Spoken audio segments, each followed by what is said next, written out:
అందరికీ నమస్కారం. ప్రభుత్వ పథకాల అప్డేట్స్ ముఖ్యంగా ఇందిరమ్మ ఇండ్లకు సంబంధించి ఇందిరమ్మ ఇండ్ల ఫైనల్ లిస్ట్‌లో మీ పేరు వచ్చే వరకు ఇందిరమ్మ ఇండ్ల సంబంధించి 5 లక్షలు మీ అకౌంట్‌లో పడే వరకు మన ఛానెల్‌లో సూచనలు, సలహాలు వస్తాయి. తప్పకుండా సబ్స్క్రైబ్ చేసుకోండి. వీడియోస్ అయితే లైక్ చేస్తూ ఉండండి.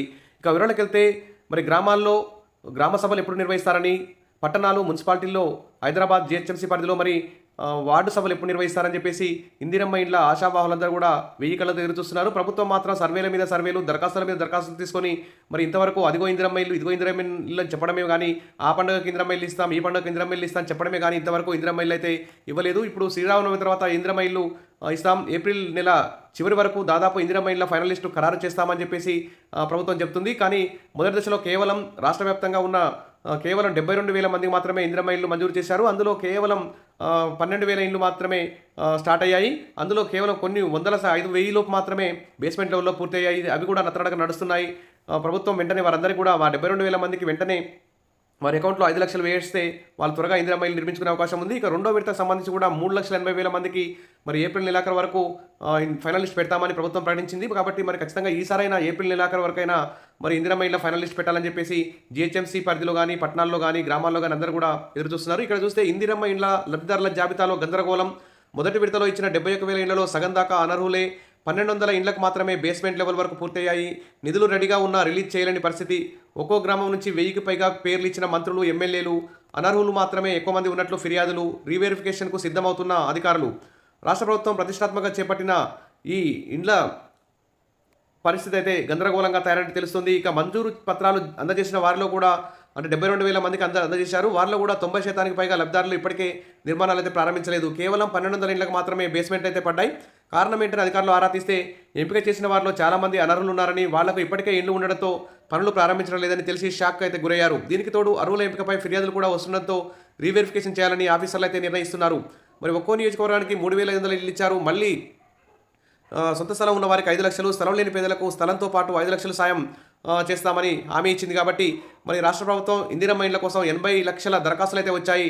మరి లబ్ధిదారుల ఎంపికలో అవినీతి, పక్షపాతానికి చెక్ పెట్టేందుకు 2024 డిసెంబర్ 4న సీఎం రేవంత్ రెడ్డి ఇందిరమ్మ ఇండ్ల యాప్ను ఆవిష్కరించారు. దాదాపు 60 లక్షల మంది అర్హులుగా తేల్చారు. జనవరి 10 వరకు యాప్లో లబ్ధిదారుల లిస్టును అయితే అప్డేట్ చేశారు. మరి అర్హుల ఎంపికలో ప్రజాప్రతినిధుల జోక్యం ఉండడం వల్ల మరి అనర్హులకే ఎక్కువ మందికి ఇందిరమ్మ ఇండ్లు మంజూరయ్యాయని చెప్పేసి అందరూ కూడా గగ్గోలు పెడుతున్నారు. దీంతో 71,482 మందిలో చాలామంది అనర్హులు ఉన్నట్లు తేల్చింది. కాబట్టి కొన్ని నియోజకవర్గాల్లోని ఒక్కో గ్రామం నుంచి 1000 ఆ పైన పేర్లు ఇచ్చినట్లు సమాచారం. అధికారులు మరి ఫీల్డ్ వెరిఫికేషన్ చేయకపోవడంతో పెద్ద సంఖ్యలో అనర్హులైతే ఈ 72,000 మందిలో ఎంపికయ్యారు. ఇప్పటికే ఇండ్లు ఉన్న వీరందరూ కూడా ఇందిరమ్మ ఇండ్లకు బేస్మెంట్లు వేయడం లేదు. అనర్హులను తొలగించే పనులు అధికారులు అయితే నిమగ్నమయ్యారు. ఇప్పటికే ఇచ్చిన మంజూరు పత్రాలను వెనక్కి కూడా తీసుకుంటున్నారు. ఈ క్రమంలోనే లబ్ధిదారుల లిస్టును మరోసారి వెరిఫికేషన్ చేయాలని ప్రభుత్వం అయితే భావిస్తుంది. ఇక 3 దశల్లో ఆర్థిక సాయం చేస్తారు. బేస్మెంట్, గోడలు, స్లాబ్ ఇల్లు పూర్తయ్యాక ఇలా నిర్మాణ దశల ఆధారంగా ఇవ్వనున్నట్లు పేర్కొంది. కానీ ఇప్పటివరకు 1,200 ఇళ్లలోపే బేస్మెంట్ పడింది. నిధులు సిద్ధంగా ఉన్నా నిర్మాణం మొదలు కాకపోవడంతో ఫస్ట్ ఇన్స్టాల్మెంట్ అయితే ఆగిపోయింది. బేస్మెంట్ నిర్మాణం పూర్తయిన తర్వాత మొదటి విడతగా 1,00,000, గోడల నిర్మాణం అయ్యాక 1,00,000, స్లాబ్ వేసిన తర్వాత 3వ దశలో 1,25,000, పూర్తి నిర్మాణం అయ్యాక 1,75,000 ఇవ్వాల్సి ఉంటుంది. కానీ మరి అనర్హుల ఏరువేశాకనే మరి ఇందిరమ్మ ఇళ్లకు నిధులు మంజూరు చేస్తామని ప్రభుత్వం అయితే చెప్తుంది. ఇందిరమ్మ ఇళ్లలో వెనుకబడిన వారికి ప్రాధాన్యం ఇవ్వాలి. రాజీవ్ యువ వికాసం కింద బీసీలకు ప్రాధాన్యత ఇవ్వాలి.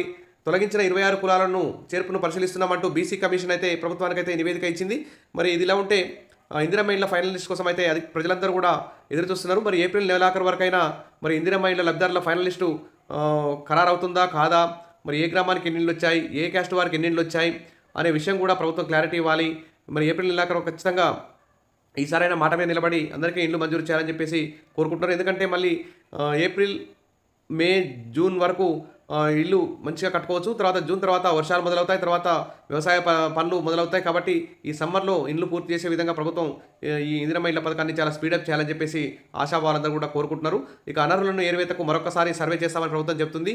ఈ ఎన్నిసార్లు సర్వే చేస్తారో ఏమో అర్థం కావట్లేదు. ప్రతి ఊర్లో గ్రామ సభలు నిర్వహించి ఈజీగా చేసే పని ఈ సర్వేల పేరుతో కాలయాపన అయితే జరుగుతుంది. అసలు ఏ గ్రామంలో ఎంతమంది ఉన్నారు, పేదవాళ్ళు, ఇల్లు లేని వారు ఎంతమంది ఉన్నారు సెలెక్ట్ చేసుకొని గ్రామ స్థాయిలో సెలెక్ట్ చేస్తే బాగుండేది. ఈ సర్వేల మీద సర్వేలు చేసి టైం వేస్ట్ అవుతుంది. కాబట్టి వెంటనే గ్రామ సభలు, వార్డు సభలు నిర్వహించి ఇల్లు లేని వారు ఎవరో ఖరారు చేసి ఫైనల్ లిస్టులో విడుదల చేయాలని చెప్పేసి అందరూ కూడా కోరుతున్నారు.